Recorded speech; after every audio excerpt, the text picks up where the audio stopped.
This looks like a PC, but it's actually the PC-inator. This MacBook, boom, it's a PC now. This iPad, boom, PC. iPhone, PC. These might look like separate devices, but it's actually only one PC right now. They can all be used independently, but if I install one thing in here, it installs on everything. So how do you do this? This is just Windows, right? Well, it's a version of Windows that you've probably never seen. Anyone who knows a thing or two about computers knows about the situation with the three big operating systems. Windows is for most PC users, so office workers, gamers, etc.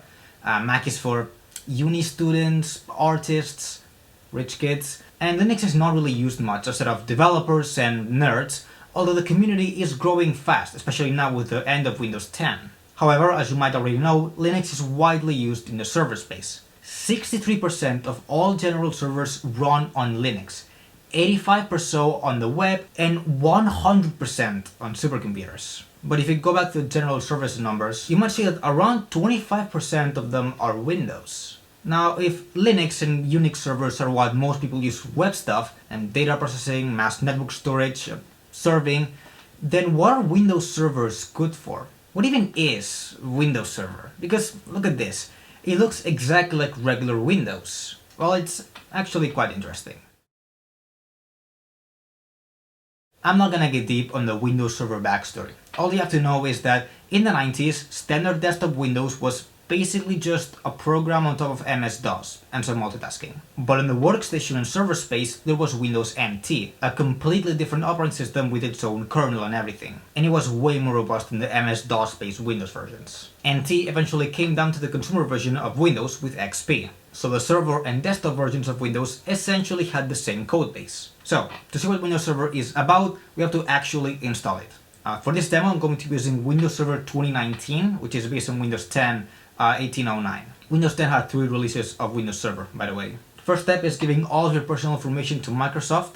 Since this is an enterprise product, you're supposed to contact Microsoft sales department or something, but I'm just gonna get the evaluation version that will work for 180 days. Next up is throwing the ISO on a USB or something and putting it up. In my case, I'm gonna be spinning up a virtual machine, and well, it's Windows. Unlike Ubuntu Server, the installation is essentially the same as the desktop version, with the exception of what editions you can choose. First of all, there is standard and data center editions. These are similar, but the license behind the data center edition is more expensive and is more geared towards running several VMs on the same machine. Also to note, there's options for desktop experience and not. This used to be called the core version. What happens if there's no desktop? Well, not much. When you start up the machine, you're brought to a bare command prompt and nothing else. No Explorer, not even a taskbar. You configure the machine through PowerShell and through the sconfig program, which does the bare minimum and only through pressing keys on a keyboard to go through a CLI, basically. It's meant to have a low memory footprint and be exclusively managed through remote management tools like the Windows Admin Center. Choosing to go with the desktop experience will give you the Admin Center stuff right on the machine. Now, servers are not usually managed like you would do on a regular computer. Look at a data center. It's full of racks of server computers and there's no monitor, keyboard and mouse for every single computer, because that would be a mess. Servers are always managed remotely through the network. SSH is the first thing that comes to mind. It gives you a typical command prompt that would be the same if you were to connect a monitor to a Linux server, or what in technical terms would be called accessing the local console. Some server operating systems, like let's say TrueNAS, have bespoke web interfaces for management, like the ones you would see in like a network router. We will be installing the desktop experience, because honestly, the things the non-desktop edition does are pretty boring. Anyways, let's proceed with the installation of Windows, which doesn't really do anything that interesting. Licensing, yeah, custom, disk, next, and now we wait. Okay, now is when we start to see the difference between regular Windows and Windows Server.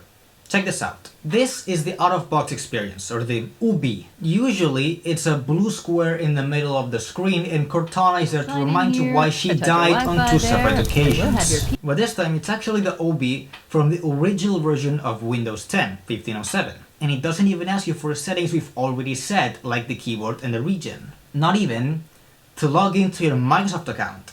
Yup, no weird bypass and row command or anything. Also, you might see, we don't get to choose our username. Instead, it's asking for an administrator password. So yeah, we're logging in as root today.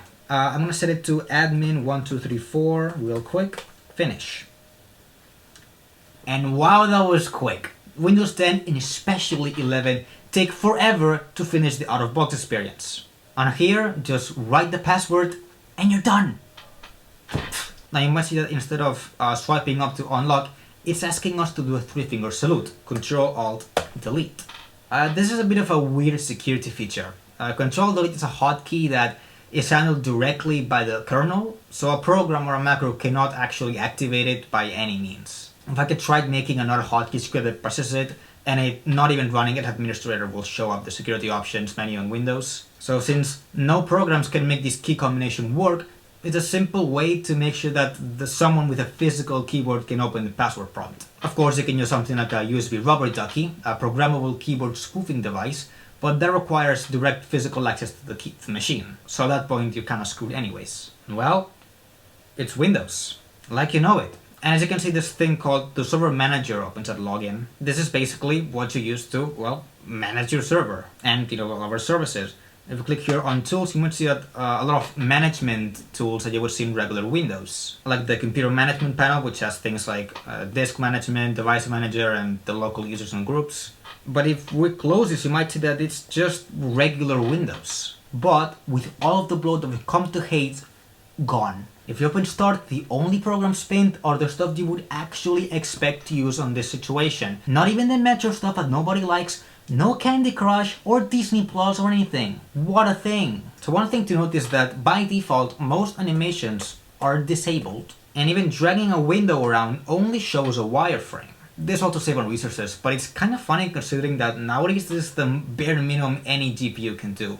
I guess it's me for VMs that might not have a GPU. In fact, Windows doesn't even have a software rendered desktop anymore. It used to have one called Aero Basic, but the GPU rendered one is mandatory since Windows 8. So now has to do software rendering of what is a direct 3D based desktop plane thing. Anyways, you might say this is a pretty bare bones installation. Like there's nothing. There's no camera app, not even a clock app or Cortana. For how stubborn Microsoft is about pushing their services to absolutely everything, regardless of how much they're actually worsening the quality of their products, this is pretty surprising of them, and this is like this even on the server version of Windows 11. The last noticeable difference is that every time you have to shut down, we have to justify why you're shutting it down. There are several options, and they will log it on the event viewer. Also, only the administrator can shut down the machine. A regular user cannot. So, let's see something that really differentiates this from the normal version of Windows. Have you ever wondered why is it that with such technology that we have nowadays,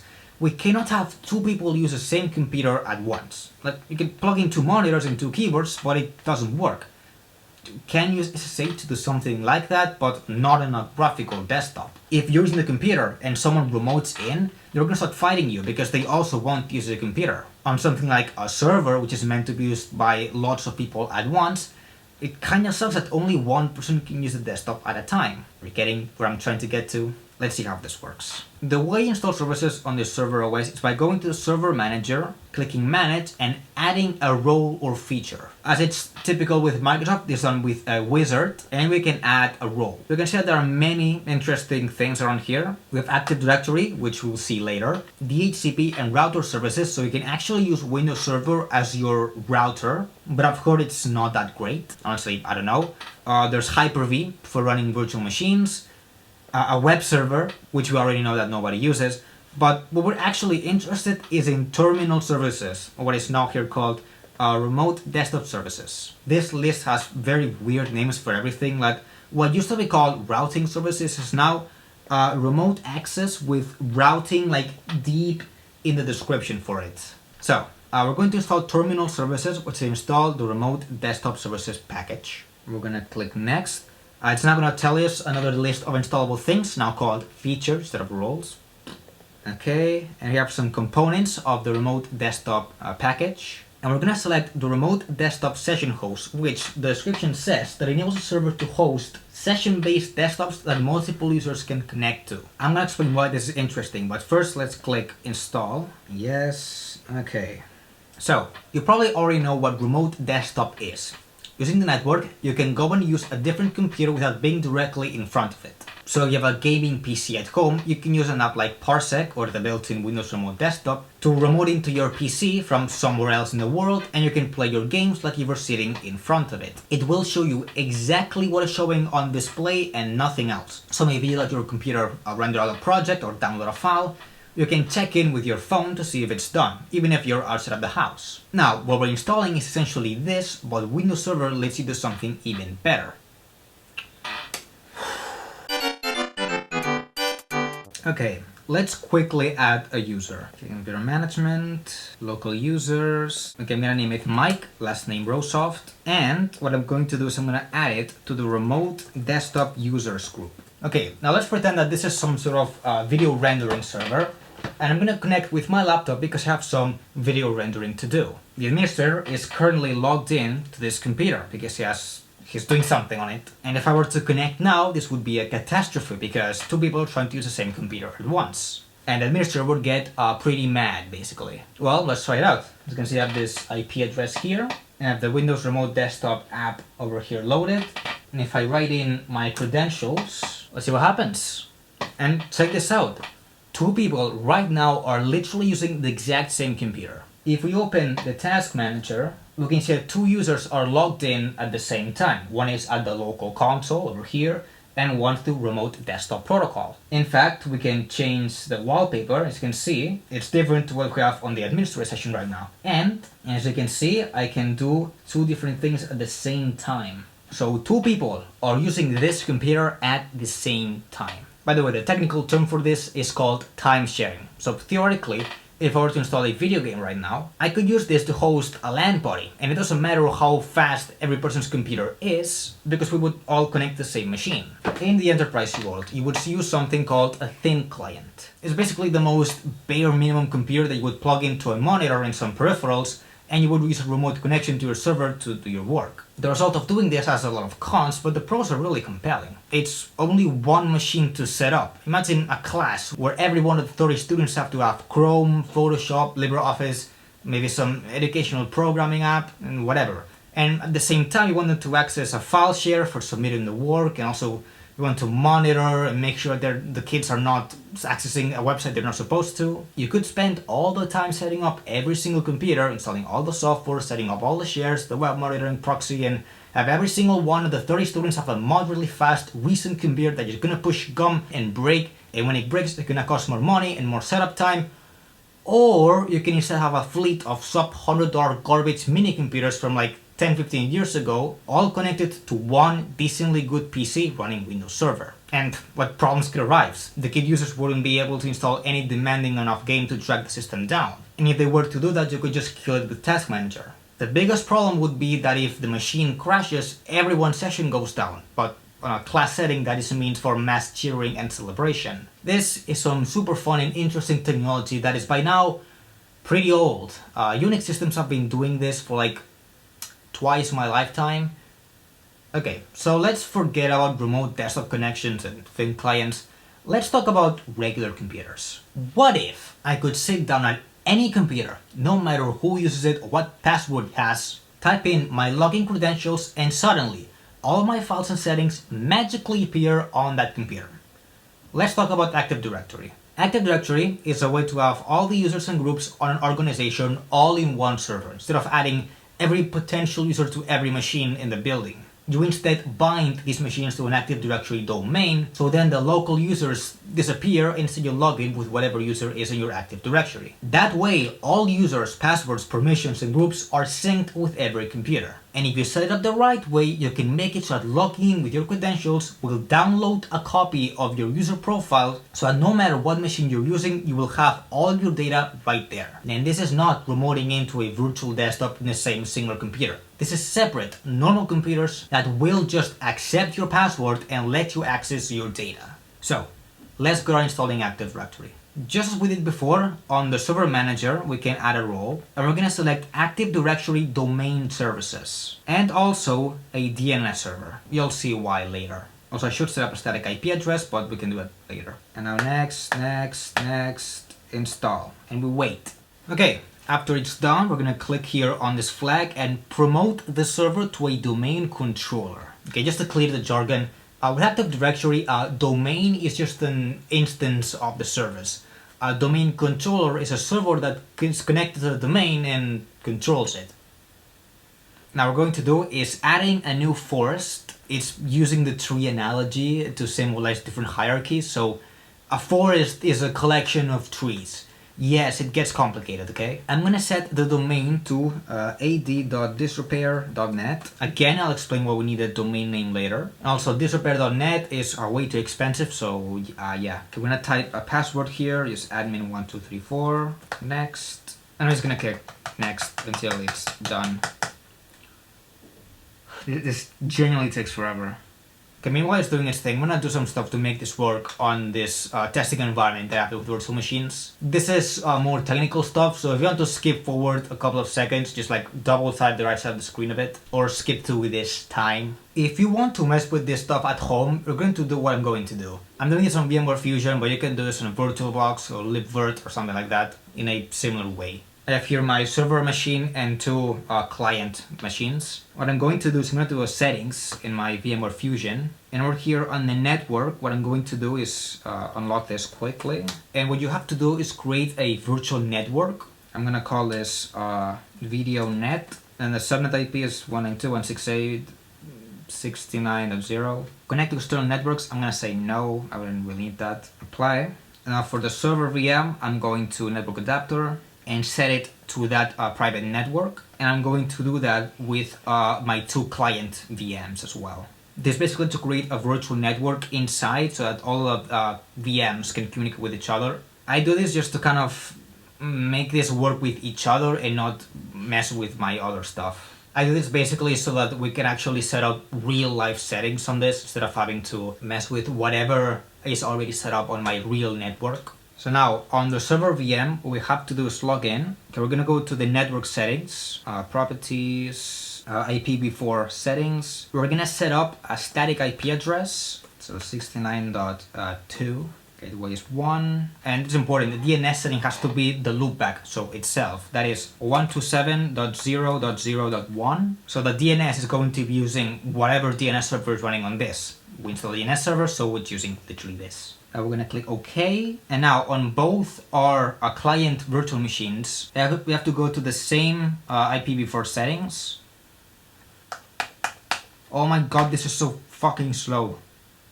I just disconnected my touchscreen. How did I disconnect my touchscreen? Okay, I'm having some problems right now. I don't really know why.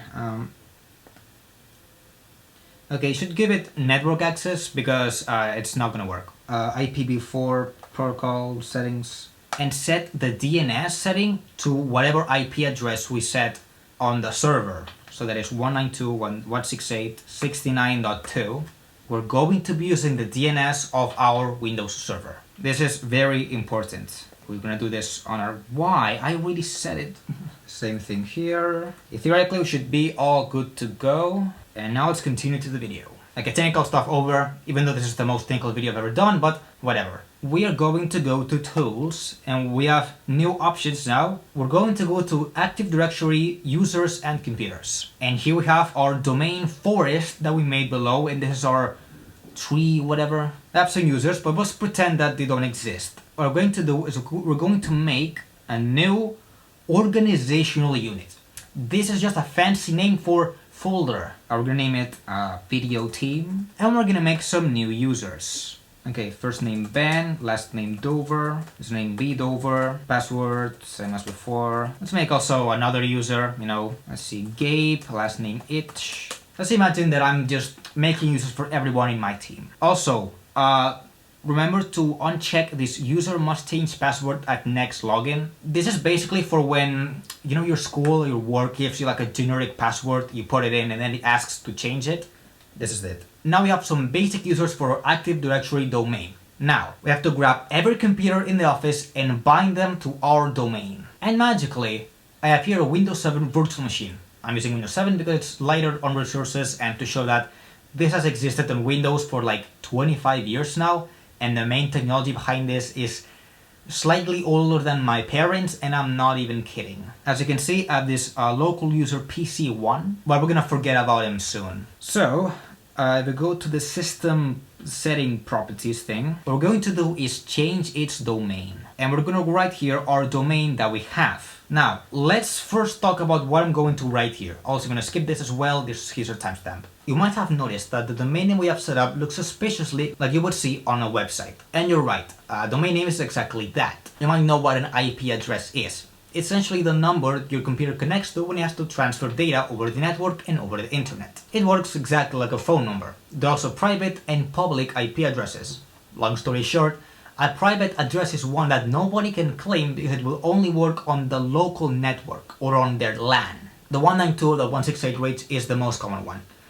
When you're connected to your home router, you're most likely to have an IP address that starts with 192.168. And you can check this on your Wi-Fi settings right now. This address does not go to the outside internet and instead is only for your local network, your LAN. So, since I'm connecting to a server that I have here in my home, it will make sense that just like I did with the terminal services part, I will type in the IP address that my server has, which in my case, it's this one. However, that means that the moment I leave this network and connect to somewhere else, that private IP address, is at 192.168, will now connect to something else and start getting confused because that different network is going to have its own set of addresses that start with 192.168. If you go to your browser and type in 192.168.0.1 or 1.1 sometimes, it will show the configuration panel for that network's router. You can try this on your house and then do it on your friend's house. And you will see that typing the same address will bring to two separate configuration pages because you're connecting to two separate routers, and the router usually takes spot number 1.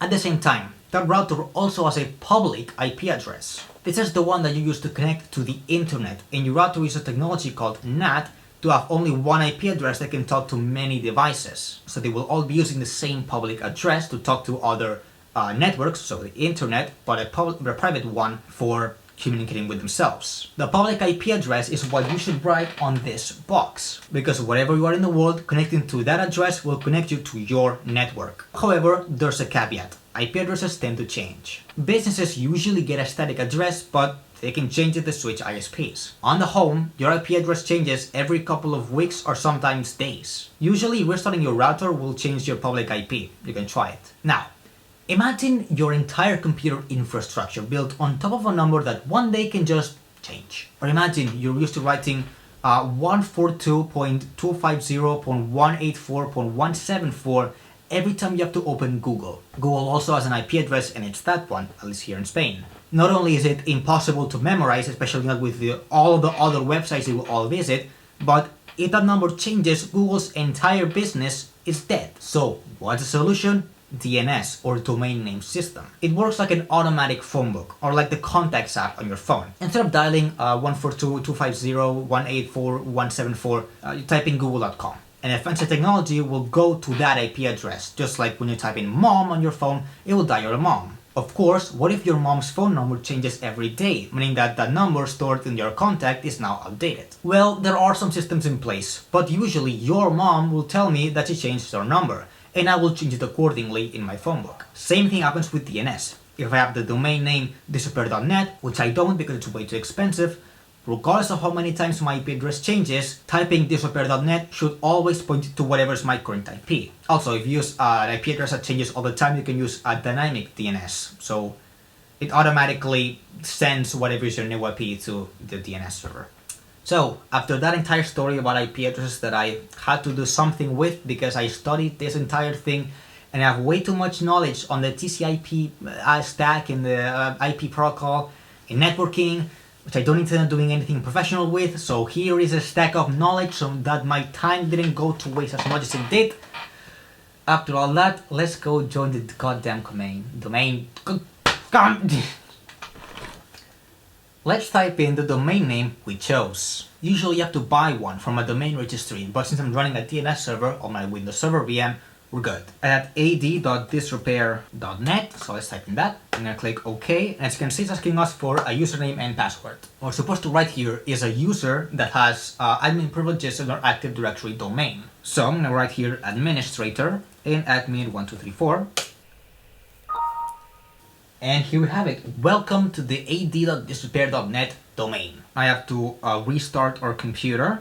Let's do that. As you can see, just like on our server, we have to do the Control-Alt-Delete.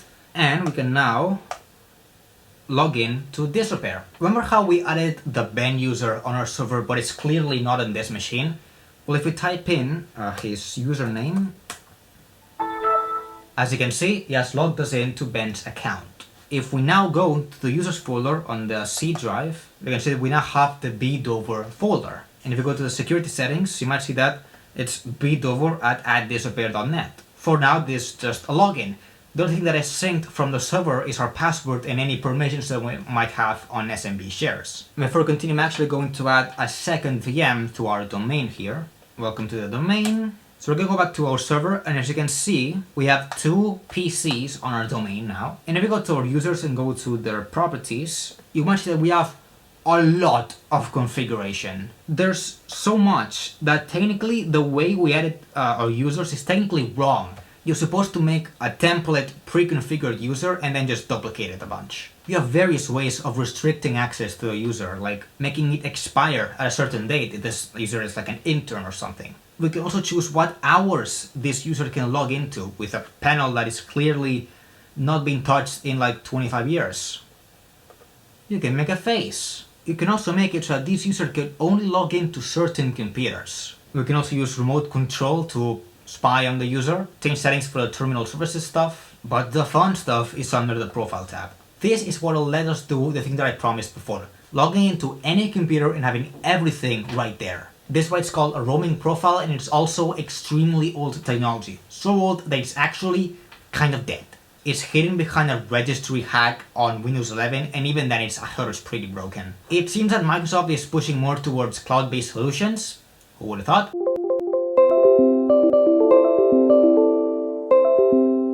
And regardless, let's be honest, nobody really uses this stuff now that most people have laptops and not stationary PCs. Regardless, let's try it out. So here on the C drive, I'm gonna make a new folder called Profiles with a $sign at the end so that it doesn't appear on automatic share discovery. And I go to Properties and Sharing. I'm gonna share this folder. I'm gonna add my users to this permissions. I know you're supposed to do this with user groups, but okay, now I'm gonna copy this network path, and I'm gonna go to my users, I'm gonna add it to their profile path, and at the end I'm gonna add /%username%. Okay, here we have both of our Windows 7 VMs. I'm going to log off, and I'm gonna log in again to refresh the settings. And now what I'm going to do is I'm going to change the wallpaper, and I'm gonna make a text file with some words, and now I'm going to log out on this VM, okay? And now on this one right here, I'm gonna put in those credentials again, and it didn't work! Oh my fucking god, why?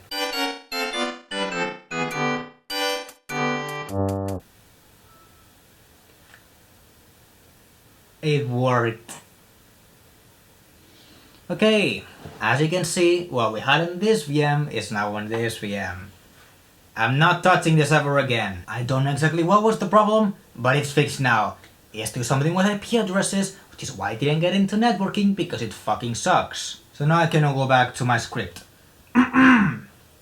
These are 2 separate computers that will automatically get our data when we log in, and sync it back to the server when we log out. Now there's an obvious limitation to this that makes it a bit more understandable why is it that this concept is basically dead. If I were to do this on a laptop and I log off when I'm outside the Wi-Fi range, which with the magic of virtual machines I can just click here and say disconnect. If I now try to log off, it's not properly synchronized, it complains. This is more intended for when networking was done with cables and with stationary machines, not with mobile ones that can run out of battery or be brought outside of Wi-Fi range. So this is basically everything that is interesting about Windows Server.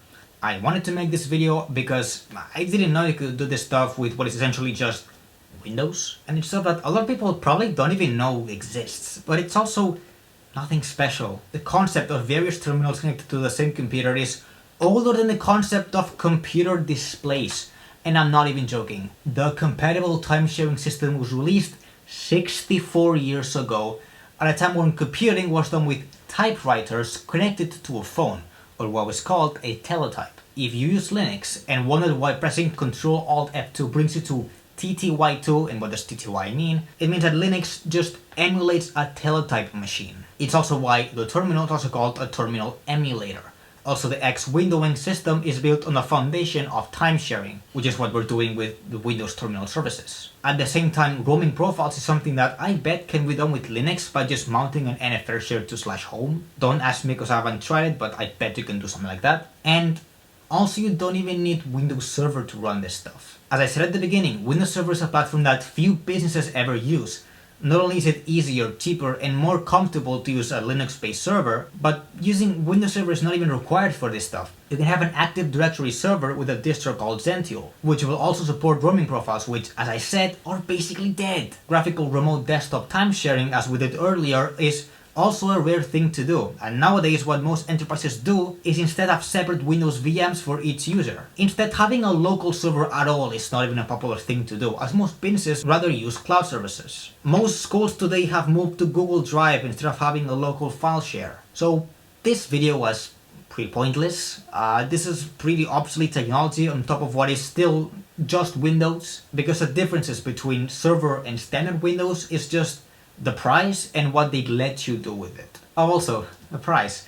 Not only costs $1,176 for server standard, $6,771 for data center, but when you're using terminal services, you also have to pay for client access licenses, or CALs. For each user or device, you have to pay $220. So it turns out, what I said about saving money in multiple computers when you can have one single big computer, that will only work if you need like expensive, good computers, and a lot of them to offset the starting price of Windows Server. So to answer the initial answer of what is Windows Server good for, well, not much. Most of what it can do can be accessed for free using something else, and it's often better.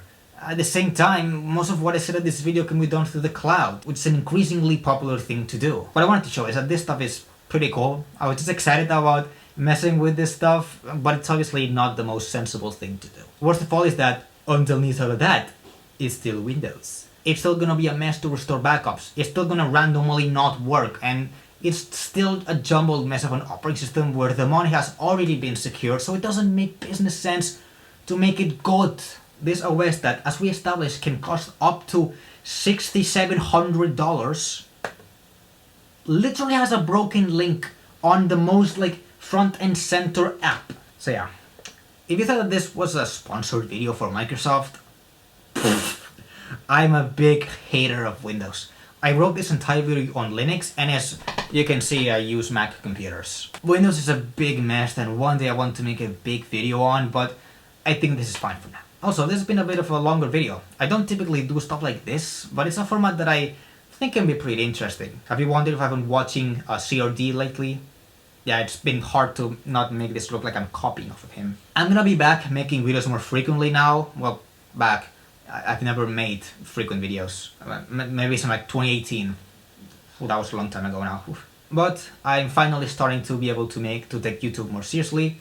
So that's great. Anyways, thanks for watching. Leave some feedback if you want more stuff like this, and I'll see you on the next one.